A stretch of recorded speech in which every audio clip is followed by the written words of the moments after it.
कखनो कनिया के चाय ला कहू भन भन भन भन चन चन चन चन एक बिल्कुल नया तरीका ढूंढ निकालना चाय बनेगा।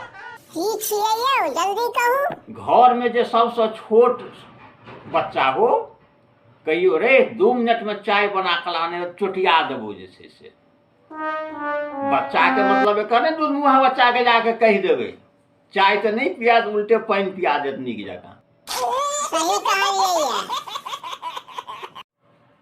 ताहि दिन कनिया सब ढेकी में धान ताहि दिन कनिया सब ढेकी में धान आ उखड़ में चूड़ा कूटे छली।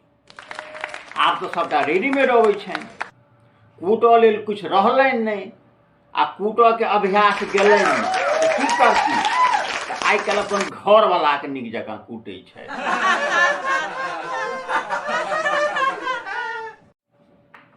आइ काल्हि कनिया सबके जे छै ने शक करबाक गजब बीमारी है।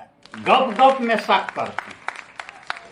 परसू तरसू पड़ोसिन मिश्राइन नैहर से अबै छली है आ तखने हम अपन ड्यूटी से एलहुँ दुनू गोटा संगे गली में घुसलहुँ कनिया देखली बुझलहुँ की कहै छथि स्टेशन लाबऽ गेल छलियनि की हमरा संगे तऽ गलियो में निकलैत लाज होइए बुझियौ एहनो कतौ भेलैए। नहीं ई तो गलत बात छै।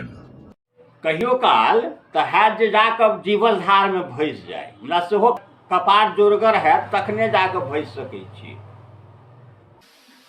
यौ तो मरहोल कपार चाही। हाँ यौ अहाँके की बुझाइए एक दिन बड़ा मोन आजिज भऽ गेल चढ़ि गेलहुँ बजरंग बली के ध्वजा पर धुआ ई लीला खत्मे कऽ लै छै। कपार देखियो बीचे तक चढ़ल रही कि ध्वजा टूट के खसि पड़ल मरलहुँ तऽ नहीं हाथ मुँह फूटल कनिया अलग से बेइज्जत केलथि ओकर तऽ कोनो गिनतिये नहि।